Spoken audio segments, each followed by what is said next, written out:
After years of taking care of them, my children treated me like a stranger, so I showed them the plan I had hidden for decades. The morning Catherine and Martin walked through the sitting room door, Daniel's face drained entirely of color. He'd rehearsed his compassionate intervention for months, the gentle words about my deterioration, my failing memory, my inability to manage the Victorian house I'd restored with Margaret across 3 decades. But as my solicitor opened the first briefcase and Martin produced the trust documents, something shifted irreversibly in that room. My son, who'd photographed every crack in plaster, who'd called my GP with invented concerns, who'd whispered to Claire about selling while I still drew breath, that son understood with shattering clarity that I'd been 3 moves ahead all along. To understand how I arrived at that precise moment, you must go back further into the history of it all. Not simply to when Margaret died 9 years ago, though that is when ambition crystallized in Daniel's eyes, but deeper still, to the very beginning, to when I first noticed how my own children looked at me differently, how they'd exchange knowing glances when I spoke, as if I was already disappearing from their view before their eyes. That was truly the start of everything.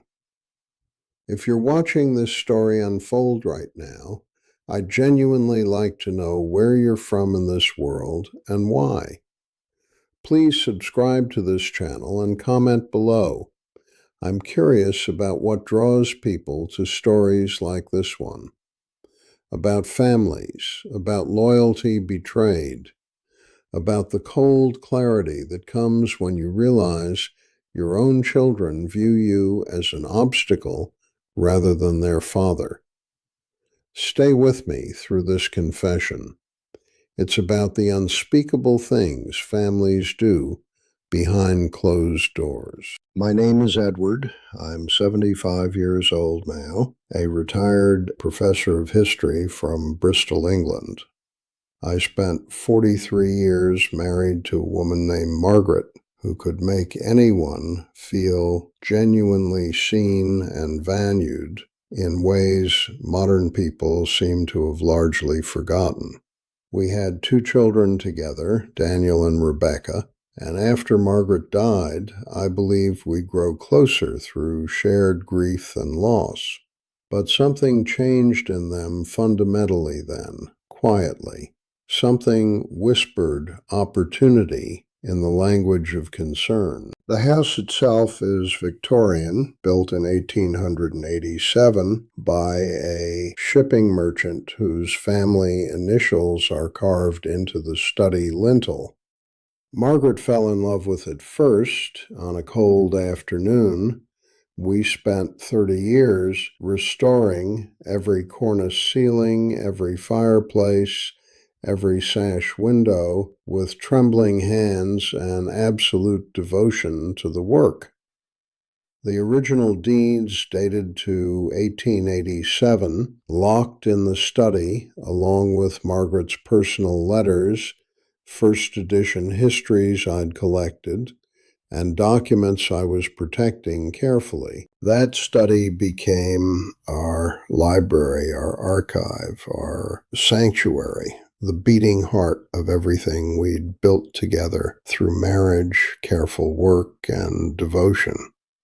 Every book, every letter, every corner of that room held the accumulated weight of a partnership enduring across decades of restoration work. Margaret's handwriting appeared in margins throughout first editions I'd collected over 40 years of teaching. The house absorbed everything we were, our time, our love, our meticulous attention to preservation and beauty and the continuity of the past. Daniel began subtly. So subtly I almost didn't register it as an orchestrated conspiracy at first sight. He'd visit and ask me to repeat things I'd said minutes earlier, watching my face with theatrical concern and staged worry. "Dad, what did you say about the guttering?" When I'd repeat myself exactly, he'd nod slowly, deliberately, registering something for documentation and evidence gathering. His expression suggested he was carefully collecting evidence of decline, marking down moments of supposed repetition or confusion for later use. His wife, Claire, was far worse, far more calculating and methodical in her approach. She'd arrive photographing every room systematically, documenting watermarks near ceilings, settlement of walls, crumbling original plaster with professional precision and care. She wasn't documenting to help improve the house at all. She was building an evidentiary case for deterioration based on property condition alone. Her phone would appear, and she'd photograph foundation issues, broken fixtures, and aging infrastructure systematically and methodically. Rebecca played a different role entirely in this coordinated performance of concern and care over the years. She called my GP, my actual doctor, with invented concerns about my mental state and declining abilities. "I'm worried about Dad's memory," I overheard her tell the receptionist during one visit. "He seems confused sometimes." I wasn't confused. I was grieving Margaret profoundly. But the GP began watching me differently in appointments then, sending cognitive screening forms, asking probing questions. The turning point came during lunch at Claire's expensive dining table one particular afternoon. Rebecca suggested, with rehearsed gentleness, that perhaps I should consider moving somewhere smaller, something manageable, a flat in town where I wouldn't maintain property or worry about costs anymore, as if the house was a burden I'd asked them to carry for decades, as if every childhood moment hadn't involved watching Margaret and me restore beauty through careful attention and genuine partnership together. Daniel then casually mentioned lasting power of attorney as though it were something ordinary, something every sensible elderly person arranged routinely.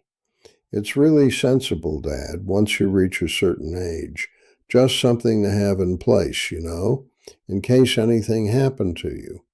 His tone suggested I was already declining, already at risk, moving toward incapacity. He made it sound like love and protection. He made predation sound benevolent through tenderness and practiced concern that masked financial motivation underneath. But by then I'd already begun seeing the pattern clearly and unmistakably for what it was. The coordinated campaign. They'd all express the same concern when gathered, following a shared script precisely. Meaningful glances coordinated their approach and timing. A family member whispered to me once, at Christmas, I barely recall now, about Daniel and Claire having conversations with a specialist. My hands went cold immediately. This wasn't idle worry about aging. This was a plan, methodical and rehearsed. One evening, Daniel's car was parked in my driveway without explanation or reason given clearly. He'd stepped inside briefly, and I found myself in the passenger seat. I don't remember quite how, what instinct led me there, and a manila envelope sat between the armrest and the door. My hand shook as I opened it carefully. Inside were letters describing a private psychiatrist, correspondence discussing the client's presentation, assessment procedures, and documentation to support future proceedings. They'd arranged everything without asking me. I didn't react immediately that evening when I discovered everything. I didn't rage or confront anyone. I drove to the study, locked the door, and pushed on the carved panel behind the bookshelf. The false panel Margaret and I installed during restoration decades ago, designed to protect our most valuable documents and personal correspondence. Inside was a leather folder. Inside that folder was everything I'd prepared 7 years earlier, when Margaret was still alive. When I retrieved that folder from behind the false panel, my hands had stopped shaking completely. Something in me had shifted fundamentally from victim toward strategist and careful planner. My decades studying history taught me that most people are predictable, that power rests with those patient enough to prepare and wait. I suddenly understood I'd already won this entire battle. I was simply waiting for it to arrive, knowing exactly when and how it would unfold before me. 7 years before they arranged that private psychiatrist, I'd become quietly cautious and protective of myself and my interests. Nothing dramatic, just an instinct.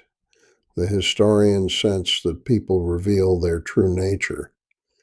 I visited my solicitor, Catherine, and made essential arrangements carefully. I underwent a formal capacity assessment with an independent psychiatrist, not because I feared decline, but to gather evidence, sealed and dated and official, that would predate any future claims. That assessment was filed with the Law Society as a permanent record of my mental competence. I placed the house into a personal trust with independent professional trustee oversight, meaning no sale could ever occur without trustee consent and approval. The documents were comprehensive, legally binding, impossible to circumvent or challenge easily. No power of attorney, no capacity assessment, no legal declaration could touch that house. The trustee was independent, had no financial interest, and would act according to the trust deed alone.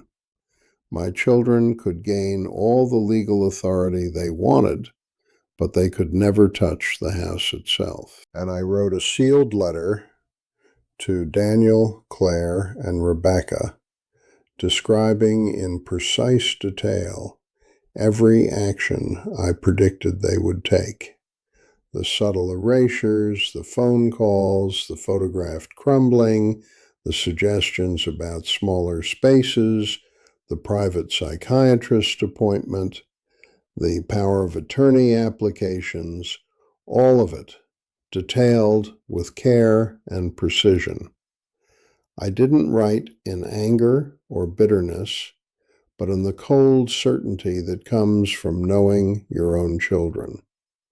The letter was dated, sealed, and locked in the study behind the false panel. It was insurance against the inevitable betrayal I sensed approaching with growing certainty as years passed. Catherine helped me file everything properly with the authorities and legal system. The documents were protected, the trust was binding, the letter was sealed and witnessed officially. I had done everything a person could do to protect himself against the people he loved and trusted. Daniel and Claire prepared for the family meeting with absolute confidence, unshakable belief in their victory over me. They'd planned for months, discussing it in low voices when they thought I wasn't listening, rehearsing their approach. Rebecca prepared what she'd say, the compassionate speech about wanting me safe, supported, transitioned into appropriate living situations. They'd researched properties, smaller places, easier to maintain. They believed they'd already won completely. They believed I was already diminished, vulnerable, and dependent on them. The private psychiatrist completed his assessment, finding no evidence of cognitive impairment, but aware that Daniel had framed the narrative to suggest decline. They booked the family meeting, intending to present the assessment as definitive proof I was unfit. Daniel had already drafted legal paperwork for power of attorney. Claire had identified 3 estate agents and drawn preliminary valuations. Rebecca rehearsed her compassionate revelation speech carefully. They had no idea what awaited them in that room. Catherine arrived at 9 in the morning with Martin, the independent trustee, carrying 2 leather briefcases containing important documents. I watched Daniel's face as understanding began dawning slowly. There was no anger yet, just confusion, the very emotion they'd falsely attributed to me for years. Catherine opened her briefcase with deliberate care and precision. The Law Society filing appeared first. The capacity assessment from 7 years prior, official and stamped, proving I was mentally sound before their campaign even began. She placed beside it the trust documents, immovable and binding, showing the house couldn't be sold without Martin's independent consent. The sealed letters sat between them, addressed to Daniel, Claire, and Rebecca, in my own handwriting. The private psychiatrist's report had concluded I showed no cognitive impairment. The fact they'd commissioned a second assessment years after the first, without my knowledge, wasn't evidence of my decline. It was absolute evidence of their conspiracy and premeditation. I asked Catherine to read the letter aloud to them. Daniel's breathing became shallow and labored. Claire's hands gripped the table until her knuckles went white. Rebecca stared at the floor, unable to meet anyone's eyes. Word by word, they heard their conspiracy reflected back. Every small cruelty, every coordinated gesture, every lie they'd told themselves about protecting me. The room was silent except for breathing. Their plan had collapsed completely and irrevocably. Daniel stood and left without speaking a word. Claire followed immediately, her composure shattered. Rebecca lingered for a moment, then said simply, "I'm sorry," as if those words had meaning, as if apologies could undo betrayal. The room fell silent except for breathing, and I felt something settle in my chest. Not victory exactly, but the strange emptiness that comes when your darkest expectations about the people you love are confirmed absolutely. The study feels different now, or perhaps I'm different in it fundamentally. I sit here most mornings with the window open to the garden, watching Margaret's roses. She planted them in 1985, and they're still thriving, still beautiful, still alive. A young historian named Thomas has begun volunteering to help organize the first editions and catalog the collection. He reminds me of myself, curious about things, protective of beauty, not yet knowing disappointment or betrayal from people he loves deeply. Sometimes I wonder if I made the right choice staying silent all those years. I had every opportunity to warn Daniel, Claire, and Rebecca early on. I could have confronted them directly, demanded explanations, offered them chances to reconsider. Instead, I built a legal fortress and let them walk straight into it without warning. That sealed letter could have been opened 100 times and prevented everything. But I didn't. I let them commit fully to their betrayal. What would you have done differently in my position? That's the question I want to pose to you directly now. If this happened to you, would you forgive your children? Would you have warned them early, given them chances to turn back? Or would you have done exactly what I did, built your truth in silence, and let them learn it too late?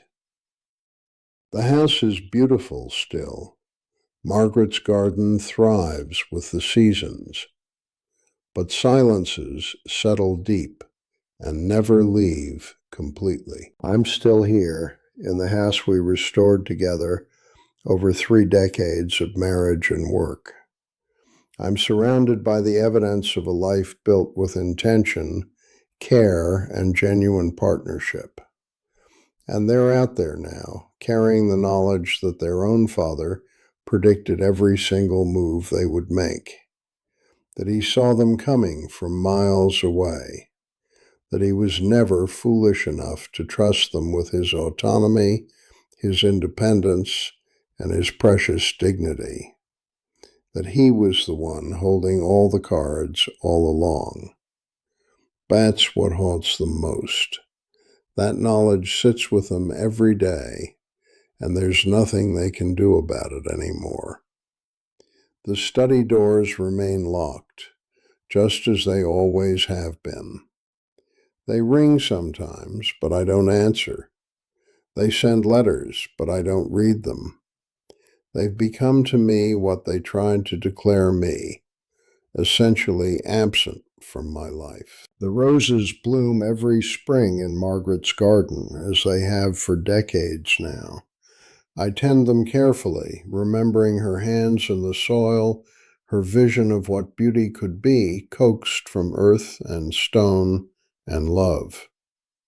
And I sit in the study, surrounded by first editions and Margaret's letters and the deeds dating to 1887, content in the knowledge that I preserved what mattered most. Not the house, not the money, but my dignity, my truth, and my ability to see clearly.